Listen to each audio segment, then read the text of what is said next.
সেইদিনাখনিও কৈছো জাতিভেদ কেতিয়াও অসমীয়া যুৱ মঞ্চ অনা নাই না আকাশ শইকীয়া আনিছো মই আজিও কম কাইলৈও কম যে 71ৰ পিছত অহা যিসকল অবৈধ বাংলাদেশী সেইসকল যাবই লাগিব তাত কোনো ধৰণৰ কুণ্ঠাবোধ নাই তাত কোনো ধৰণৰ কম্প্ৰমাইজ নাই আৰু সৌসিদিনা আনফৰ চাব এইখিনি কথাই কৈছিলে গতিকে ভাল পালো হা আৰু তেখেতে ইয়াত উপস্থিত হৈছেহি মোৰ ঘৰত আহিছে মোৰ ঘৰৰ পৰা মোৰ কাৰ্যালয়ত আহিছে তাৰপিছতে আমি এখন সম্পূৰ্ণ অনুষ্ঠান কৰিছো তেখেতৰ লগত আজমল চাহাবে বিলাইছে আনফৰ চাহাবে বিলাইছে কিন্তু আপুনি আজমলক ইগনোৰ কৰি আনফৰ চাহাবক কাপল লৈছে কথাটো কি আপোনাৰ ঘৰলৈ যেতিয়া আলহী এজন আহিব আপুনি কেতিয়া খেদি পঠিয়াব নোৱাৰে সসন্মানে আপুনি তেখেতক আপ্যায়ন কৰিব লাগিব ঠিক তেনেকে আনফৰ চাহাবে নিজে আহিছে নিজে উপস্থিত হৈছে আৰু যিখিনি অসমীয়া যুৱ মঞ্চৰ লক্ষ্য উদ্দেশ্য দেখা পাইছে আহিছে সাক্ষাৎ কৰিছে তাৰপিছত আমি কথাখিনি আগবঢ়াইছো ঠিক তেনেকে আজমল ডেকাৰীয়াৰ লগত যোগাযোগ নাই বুলি মই ক'বলৈ যোৱা নাই তেখেতে যেনেকে সহযোগিতা কৰি আছে সৌসিদিনা মই প্ৰেছ মিটত এইটোৱে কৈছো তেখেতক ধন্যবাদ জনাইছিলো কিন্তু ধৰি লওক আগডোখ নাহিলে বহুতত গতিকে তেখেতক আজিও আপোনালোকৰ যোগেদি তেখেতক যি তেখেতে মানে 2 কোটি টকা ঘোষণা কৰিছিলে বা তেখেতে যি ৰাইজক সহযোগিতা কৰিছে আজিও ধন্যবাদ জনাইছো কিন্তু মোৰ প্ৰশ্নটো আছিলে চাওক মোৰ প্ৰশ্নটো কি আছে বহুতে কৰিলে যে হিচাপ ল'বলৈ কোন I am not that like a person মই আজিও কওঁ মই কেতিয়াও হিচাপ সেইদিনাও বিচৰা নাছিলো আজিও বিচাৰা মই কৈছিলো যে আপুনি যিসমূহ পইচা বিতৰণ কৰিছে সেইসমূহ পইচা সঠিক যিসকল বানপীড়িত লোক তেওঁলোকে পাইছেনে আপুনি নিজে চাইছেনে যদি আপুনি চোৱা নাই এইখিনি অকণমান আপোনালোকে আপুনি অকণমান পৰ্যবেক্ষণ কৰক আপুনি দৃষ্টি দিয়ক 1 নম্বৰ প্ৰশ্ন আছিলে আপুনি সেই ভিডিঅ'টো মোৰ ওচৰত এতিয়া গোটেই ভিডিঅ'টো আছে গোটেই ভিডিঅ'টো চালে গম পাব 2 নম্বৰ কৈছিলো যে আজমল ডাঙৰীয়াই যি 20 লাখ পিচ টিং ঘোষণা কৰিছে সঁচাকে সেই 20 লাখ পিচ টিং দিবনে কাৰণ কেলে 20 লাখ পিছৰ মই জনা মতে 20 লাখ টকাৰ টিং দিব ৰ'ব 20 লাখ মানে নহয় এইটো মই নিউজটো আছে মই দেখাই দিওঁ আপোনাক এইটো আমিতো নিউজত পোৱা কথাহে তেখেতৰ ধৰি লওক মানে বস্তুখিনি আমি চাইছো যে ছ'চিয়েল মিডিয়া নিউজ 20 লাখ পিচ টিঙৰ 100 কোটি টকা হৈ গ'ল কিন্তু তেখেতে তাৰপিছততো কোৱা নাই আজিলৈকেতো কোৱা নাই যে ঠিক আছে সেই প্ৰশ্ন চাওক আমাৰ সন্মানীয় অখিল গগৈ ডাঙৰীয়াই সেইটোৱে প্ৰশ্ন কৰিলে যে 20 লাখ পিছৰ টিঙৰ দাম হৈ গ'ল 100 কোটি টকা 5 লাখ মেখেলা চাদৰ 5 লাখ মেখেলা চাদৰৰ দাম প্ৰায় 20 কোটি মান টকা 5 লাখ ইউনিফৰ্ম প্ৰায় 20 কোটি মান টকা 10,000 লেট্ৰিন আপোনাৰ এটা লেট্ৰিনত 10,000কে ডক্টৰ তেতিয়াহ'লে গোটেই প্ৰজেক্টটো হৈ গ'ল প্ৰায় 200-300 কোটি টকা এটা প্ৰজেক্ট তো সেই বস্তুটোৱে কৈছিলো যে আপোনাৰ সেই কৰ্মখিনি যদি আপুনি যে সঁচাকে দিয়ে সঁচাকে কৰে আমাৰ লক্ষ্য থাকিব কিন্তু আমাৰ দৃষ্টি থাকিব মানে কি আমি চাম যে তেখেতে সঁচাকে দিছে তো সেই বস্তুটো আছামে কি কৰিলে হিচাপ বিচাৰিবলৈ কোন কিবা কিবি কাটি কুটি একদম মানে আজিকালিতো ঘৰে ঘৰে ৰিল বনোৱা মানুহ গতিকে কোনোবাই ৰিল বনায় কোনোবাই আমাক বেয়াকে কমেণ্ট কৰে সঁচা অৰ্থত ক'বলৈ গ'লে আজিলৈকে যিমান দিন ছ'চিয়েল মিডিয়া যেতিয়াৰ পৰা ওলাইছে ফেচবুক ওলাইছে মই আজিলৈকে কাৰো কমেণ্ট চাই পোৱা নাই 1 নম্বৰ আৰু 2 নম্বৰ কোনে কি ৰিল বনাইছে আমাৰ মতলব নাই কাৰণ কেলে চাওক সোঁফালে কোন আছে বাওঁফালে কোন আছে পিছফালে কোন আছে সেইবোৰ চাই থাকিলে আপুনি আগবাঢ়িব নোৱাৰিব অসমৰ জনগণৰ ছাত্ৰত কাম কৰিব নোৱাৰিব গতিকে আমি অসমৰ জনগণৰ লগত আছো ছাত্ৰত কাম কৰি আছো আৰু কাম কৰি যাম গতিকে কোনে কি কৈছে কোনে ৰিল আজিকালি অনলি ফৰ ফলোৱাৰ্ছ ভিউৱাৰ্ছ তেনেকুৱা টাইপৰ হৈ গ'ল যেন মানে যিমান বেয়াকে ক'ব পাৰিম মোৰ নিউজটো মানে মোৰ সেইটো ভিডিঅ' শ্বেয়াৰ হ'ব ভিউৱাৰ্ছ হ'ব মই পইচা পাম লক্ষ্য আছে সেইটো কিন্তু কিছুমানে চাব ইমান ধুনীয়াকে সমালোচনা কৰে সমালোচনা কৰিবলৈ বাধা নাই সুপ্ৰিম কোৰ্টৰ ৰায় দিছে যে সমালোচনা কৰিব পাৰিবা কিন্তু সুপ্ৰিম কোৰ্টে এইটো ৰায় দিয়া নাই যে কাৰোবাক তুমি স্লেং লেংগুৱেজ ইউজ কৰিবলৈ ইমান বেয়াকে বহুত মানে মানে এই সামাজিক মাধ্যমটো আপুনি চাব খুলিব নোৱাৰে ইমান বেয়াকে কথা বতৰাবোৰ মানে স্লেং লেংগুৱেজ ইউজ কৰে নেকি এতিয়া চাব আপুনি পঢ়ি থকা কিছুমান 9-10 ল'ৰাই ফেচবুক চাই থাকে বা ছোৱালীসকলে ফেচবুক চাই থাকে তো এনেকুৱা যদি কিন্তু এটা কথা মন কৰিছে আপুনি আজমল ডাঙৰীয়াক যিহেতু অলপ এনেকুৱা ধৰণে তুচ্ছ-তাচ্ছিল্য কৰাৰ বাবে আপোনাক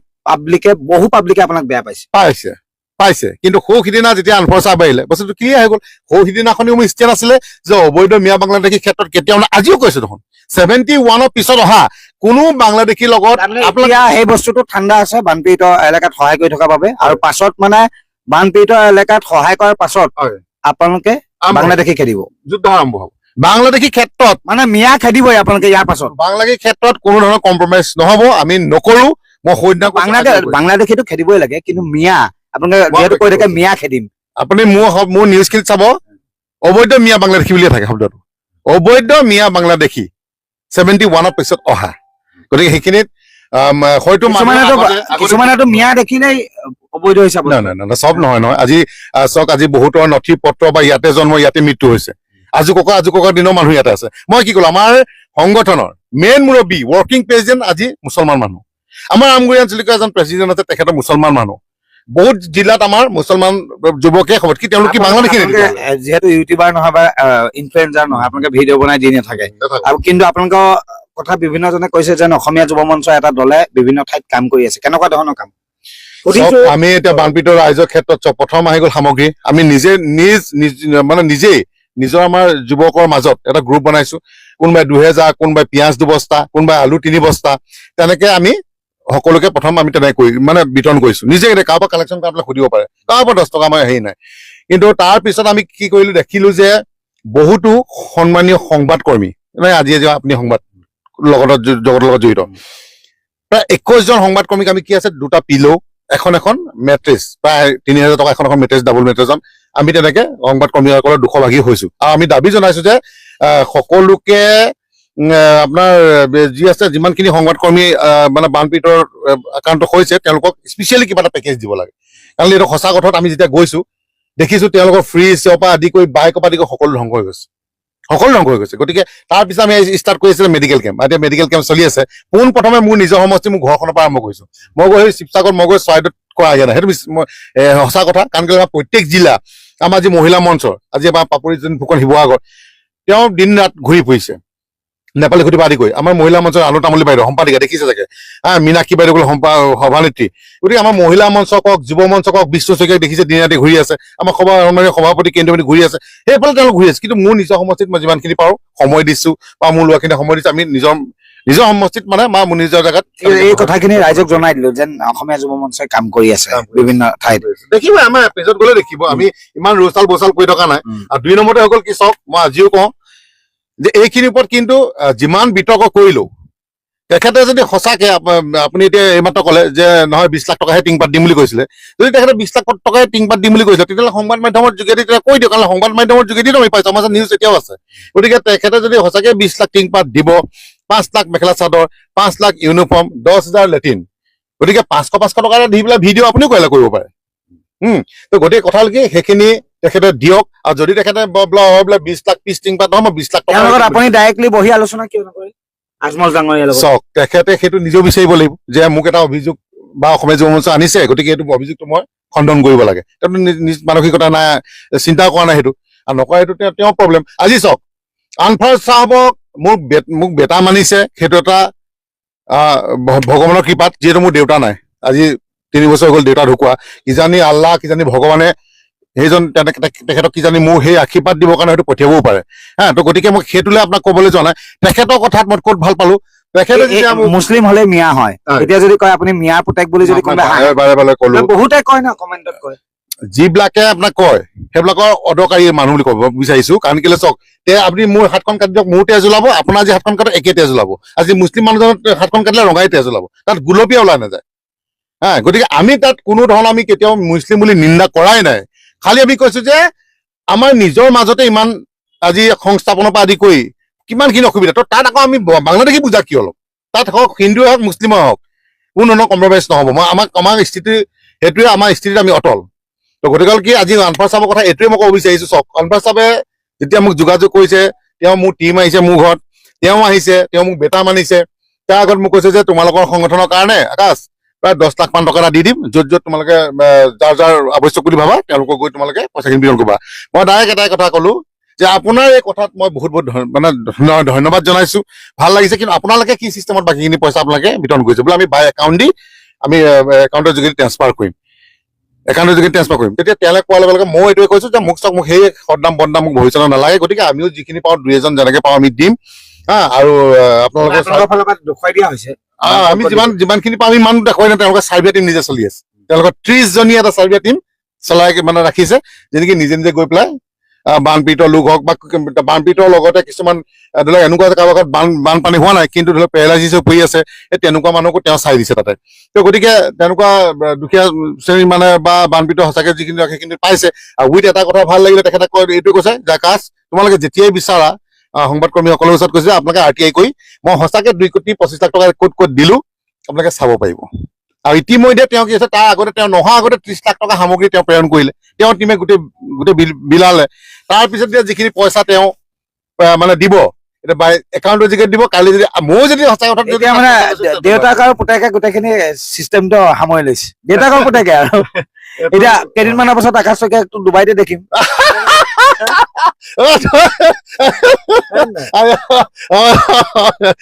ডুবাইটো দেউতাকক লগ কৰিব যাব লাগিব আপুনি ভালে কথা কৈছে তেখেতে যথেষ্ট ভাল মানুহ মোক শ্ৰদ্ধা কৰিছে নিজৰ ল'ৰা হিচাপে তেখেতে গুৰুত্ব প্ৰদান কৰিছে ময়ো ঠিক তেনেকে মানে অন্তৰাত্মা নিজৰ মানে দেউতা বুলি আব্বাজান বুলি তেখেতক সম্বোধন কৰিছো আৰু ডুবাই তেখেতে মাতে নামাতে নিয়ে পিছৰ কথা কিন্তু তেখেতে এটা প্ৰতিশ্ৰুতি দিছে আন্তঃ আপুনি কি বুলি মাতে আব্বাজান বুলিয়ে এতিয়া বৰ্তমান মানে তেনেকে মাতি আছো যে ফোন হয় মই আব্বাজান বুলি কওঁ তেওঁ বেটাজান বুলিয়ে কৈ আছে গতিকে আশা ৰাখিছো যে এইটো বেটাজান আৰু আব্বাজানৰ হেৰিটো দীঘলীয়া হওক সেইটোৱে কথা আৰু বাকী মানে কি ৰাইজৰ কাৰণে কৰিব তেওঁ ৰাইজৰ কাৰণে তেখেতে কৰিম বুলি কৈছে গতিকে কৰিব মোৰ দৃঢ় বিশ্বাস আছে সৌদিনামো কৈছে যে আকাশ বানপানীৰ পিছত আমি বহুতখিনি কৰিবলগীয়া আছে গতিকে সেইখিনি চাবা কেনেকে ধৰণৰ আগবাঢ়িলে ভাল হয় কেনেকে কৰিলে ভাল হয় ঠিক তেনেকে আপোনালোকেও মোক যোগাযোগ কৰিব যদি তেনেকে কিবা দেখে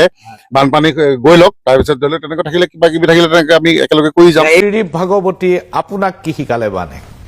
প্ৰথম কথাটো হৈছে যেতিয়া অসমত নিৰ্বাচন হয় বা ৰাজনৈতিক কথা বতৰা আলোচনা হয় তেতিয়া আমি দেখো যে আমাৰ সন্মুখত কিছুমান সম্ভাৱ্য শত্ৰু বা এটা অচিনাকি শক্তি এটাক থিয় কৰোৱা হয় আৰু সেই শত্ৰুৰ বিৰুদ্ধে যিয়ে যুঁজিব তেওঁক হিৰোৰ আখ্যা দিয়া হয় তেওঁক লৈ ছ'চিয়েল মিডিয়াত সাউথৰ চিনেমাৰ আৰ্হি ড্ৰিল প্ৰস্তুত কৰা হয় সামাজিক মাধ্যমত সৰব আলোচনা হয় যে যদি এই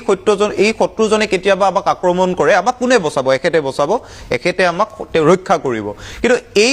সঁচা বিপদটোৱে যিটো সম্ভাৱ্য বিপদ নহয় বা কাল্পনিক বিপদ নহয় সঁচাকে যেতিয়া বিপদ হ'ল তেতিয়া এটা কথা প্ৰমাণ হ'ল যে আমাৰ ৰাজনৈতিক নেতাসকলতকৈও অসমৰ যিখিনি সাধাৰণ মানুহ সৰ্বসাধাৰণ মানুহ এওঁলোকে আচলতে অসমৰ হিৰো সেই মেছেজটো বানে আমাক আজি এইবাৰ প্ৰথম আৰু স্পষ্টকে দিছে দ্বিতীয় বিষয়টো হ'ল আমাৰ এটা সাংস্কৃতিক সামাজিক ঐতিহ্য আছে অসমীয়া মানুহে মহাপুৰুষ শ্ৰীমন্ত শংকৰদেৱৰ পৰা শেহতীয়াকৈ জুবিন গাৰ্গলৈকে আমি এটা সাংস্কৃতিক সামাজিক ঐতিহ্যৰে পৰিপুষ্টিত হৈ থকা জাতি যদিও আমাৰ মাজৰ এছামে ৰাজনৈতিকভাৱে এই ধৰণে লিপ্ত হৈছে যে সেই সাংস্কৃতিক ঐতিহ্যক তেওঁলোকে ধূলিসাৎ কৰি দিছে তেওঁলোকে সাম্প্ৰদায়িক বিভাজনমুখী কথা বতৰা কৈ থাকে তাৰ পাছতো এইবাৰ অসমীয়া মানুহে আকৌ প্ৰমাণ কৰিছে যে সেই যিডাল সাংস্কৃতিক সামাজিক ঐতিহ্যৰ খুঁটি সেই জৰিডাল অসমীয়া মানুহৰ মনে মনে কিন্তু শিপাই আছে যাৰ বাবে এই ধৰণৰ পৰ্যায়লৈকে কথাবোৰ গুচি গৈছে যে হিন্দু মুছলমান মছজিদ মন্দিৰ এই অবান্তৰ হৈ গৈছে আটাইবোৰ কথা কিন্তু শেষত মই ভাবো যেটো এই বান্তুৰ পৰা আমি পিছৰ সময়খিনিলৈকে লৈ যাব লগা কথা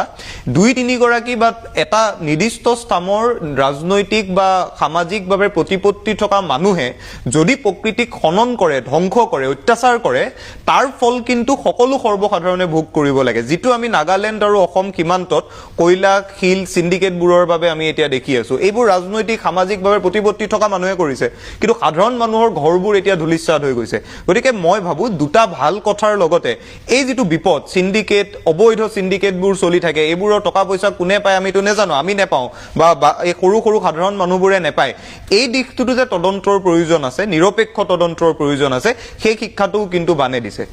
মানে আমি কথাবোৰ যদি অলপ যুক্তিৰে ভাবি চাওঁ এতিয়া ৰাজা ৰামমোহন ৰায়ে যেতিয়া সতীদাহ প্ৰথা বন্ধ কৰিব ওলাইছিল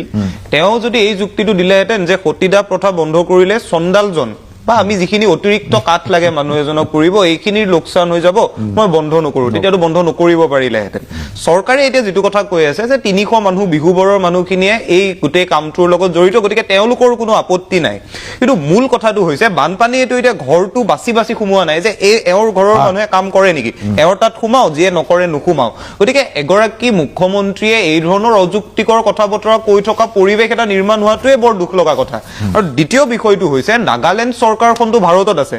নেডা আছে তেওঁ নেডাৰ আটাইতকৈ শক্তিশালী মানুহ উত্তৰ পূবৰ চাণক্য তেখেত চাণক্য গৰাকীয়ে নাগালেণ্ড চৰকাৰৰ লগত কথা পাতক বোলে তেওঁৰ কথা শুনা নাই তেতিয়া ট্ৰেন্সপৰ্টেশনটো বন্ধ কৰি দিয়ক ট্ৰাকবোৰটো অসমৰ মাজেৰেই গৈছে আৰু বাতৰিবোৰ আমি আপোনালোকৰ মাধ্যমবোৰত দেখি থাকো যে এই সিন্ডিকেটবোৰৰ এগৰাকী ৰজা থাকে সিন্ডিকেটবোৰৰ সাংঘাতিক টকা কোনোবা নেতা মন্ত্ৰী ওপৰৰ মাল সৰু মালে গোটাই থাকে এই পইচাবোৰটো তেওঁলোকে খানাপাৰা ফিল্ডত নিবিলাই যে আজি আমি অসমৰ সকলোকে মাতিছো মানক ৰবীন ডাঙৰীয়াক মাতিছো নীলাক্ষী বাগ মাতিছো মাইনী মহন্ত ডাঙৰীয়ানিক মাতিছো সকলোকে যিয়ে সহায় কৰি আছে আছে আমি এই বছৰ পোৱা সিন্ডিকেটৰ টকাবোৰ আমি সকলোৰে লগত ভগাই লৈছো নলয় সিন্ডিকেটৰ পইচা যিয়ে লয় তেওঁলোক ৰজা মন্ত্ৰী হৈ থাকে বিপদ যেতিয়া হয় তেতিয়া তেওঁলোকক সাধাৰণ মানুহৰ প্ৰয়োজন হয় গতিকে এই দুমুখীয়া কথাটো চলিব নালাগে গতিকে মোৰ একেবাৰে প্ৰথম কথাটো হ'ল এই বিষয়বোৰত নিৰপেক্ষ তদন্ত হ'ব লাগে এই কথাটো এতিয়া প্ৰকৃতিয়েও দাবী কৰিছে আৰু দ্বিতীয় আৰু যেটো আটাইতকৈ গুৰুত্বপূৰ্ণ বিষয় আজি তেখেতে এটা মন্তব্য কৰিছে যে এই চান্দা এই বৰঙনিৰ উঠোৱা এই কামকাজবোৰ বন্ধ কৰি দিব লাগে অসমৰ মানুহে যদি প্ৰথম দিনে এই কামবোৰ নকৰিলেহেঁতেন আমি এতিয়া যিবোৰ ছবি দেখি নাই আছো তাত দুটা কথা আছে কিছুমান QR কোড ওলাইছে আৰু বিহাৰ উত্তৰ প্ৰদেশৰ বানৰ ছবি লৈ পেলাই তাক লৈ সেই QR কোড বিলাক CID গোচৰ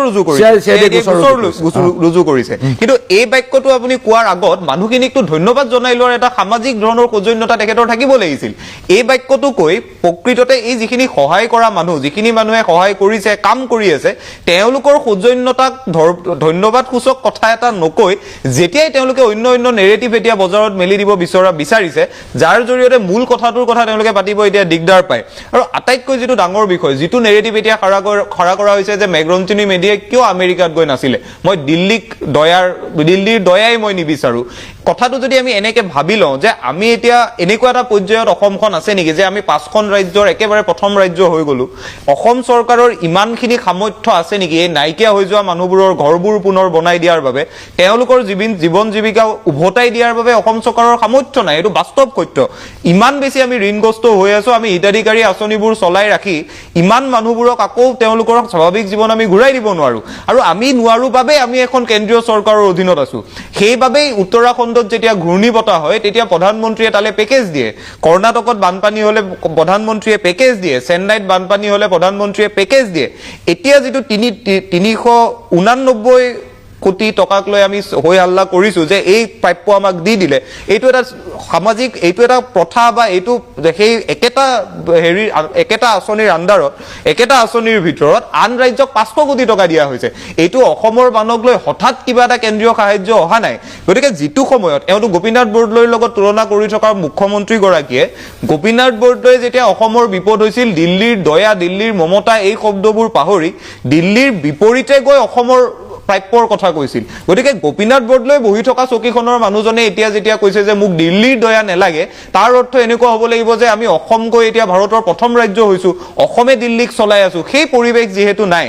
এই নেৰেটিভবোৰ গুঠি থকাৰ খলনি মূল কথাবোৰত তেওঁলোকে গুৰুত্ব দিব লাগে আৰু মই আকৌ আজি কৈছো এই মানুহবোৰক অপমান কৰাৰ যেটো কাম মই নেজানো এই মানুহজনে কাক ভয় কৰে আমাৰ চৰকাৰখনে এই যেটো জয়ন্ত হাজৰিকাদেৱে আৰম্ভ কৰা জুবিন গাৰ্গে আৰম্ভ কৰা সামাজিকভাৱে মানুহক সহায় কৰা মানুহ হিচাপে জীয়াই থকা কামটোক বেয়া পায় নে এই শিল্পী কেইজনক তেওঁলোকে বেয়া পায় এই কামটো কৰাৰ খলনি CIDয়ে গোচৰ ৰুজু কৰিছে যিসকলে দুৰ্নীতি কৰিছে অনিয়ম কৰিছে ধৰক কিন্তু মানুহক সহায় কৰাৰ বাবে ধন্যবাদ দিয়ক কৃতজ্ঞতা প্ৰকাশ কৰক মানুহখিনিক মন ভাগি যোৱা কথা কৈ দিব নালাগে আজি তেওঁ যেটো বাক্য কৈছে এই বাক্যটো শুনি MLA MP হ'ব নুখুজা বুকা গছকি থকা লৰাবোৰে কিন্তু দুখ পাইছে বুকা গছকি ৰাস্তাত গান গাই টকা উঠোৱা লৰাবোৰে কিন্তু দুখ পাইছে বাক্যটো কোৱাৰ আগত কাক টাৰ্গেট কৰি কৈছে কি ভাবে কৈছে এই সামাজিক সৌজন্যতাখিনি মই ভাবো যে মুখ্যমন্ত্ৰী গৰাকীৰ থাকিব লাগে নাই আটাইতকৈ ডাঙৰ কথা মানুহক এতিয়া আশাবাদৰ প্ৰয়োজন আশাবাদটো যেনেকে সাধাৰণ মানুহে দিব লাগিব কেন্দ্ৰীয় চৰকাৰেও দিব লাগিব ইয়াত কোনো পিতৃ পুত্ৰৰ নিচিনা সম্পৰ্কৰ কথা আমি পতা নাই এই যিবোৰ ল'ৰা ছোৱালী তাত কাগজ বহি নাইকিয়া হৈ গৈছে তেওঁলোকে আজিও প্ৰধানমন্ত্ৰী হিচাপে নৰেন্দ্ৰ মোদীৰ নাম পঢ়ি আছে চৰকাৰ বুলি কেন্দ্ৰীয় চৰকাৰৰ নামটো পঢ়ি আছে গতিকে সেই মৰমটো দিব লাগিব যেনেকে আমি নিৰ্বাচনী সভাত মৰম কৰিব লাগিব আৰু মই ভাবো এইটো ডক্টৰ হিমন্ত বিশ্ব শৰ্মাৰ অগ্নি পৰীক্ষা তেওঁ নিজকে গোপীনাথ বৰদলৈৰ চকীখনত বহি দ্বিতীয় গোপীনাথ বৰদলৈ হিচাপে প্ৰতিষ্ঠা কৰাৰ তেওঁৰ যেটো ব্যক্তিগত সপোন তেওঁ যদি এতিয়া ডাঙৰ পেকেজ এটা আনিব নোৱাৰে সেই সপোনটো নাইকিয়া হৈ যাব আৰু আটাইতকৈ ডাঙৰ কথা এই যেটো আমি পিতৃ পুত্ৰৰ সম্পৰ্কৰ নিচিনাকে এতিয়া স্থাপন কৰিছো তেওঁলোকৰ এটো এটা নিজৰ দলৰ ভিতৰত থাকিব পাৰে নৰেন্দ্ৰ মোদী সন্মানীয় মানুহ হয় আমাৰ কাৰণেও হয় তেওঁৰ কাৰণে বেছিকৈ হ'ব পাৰে কিন্তু তাৰ অৰ্থটো এয়া হ'ব নোৱাৰে যে মই দেউতাক মোৰ লগা কথাটো নকম ভয় কৰিম লাজ কৰিম এটো দেউতা মা মোৰ ৰিলেচন নহয় এটো এখন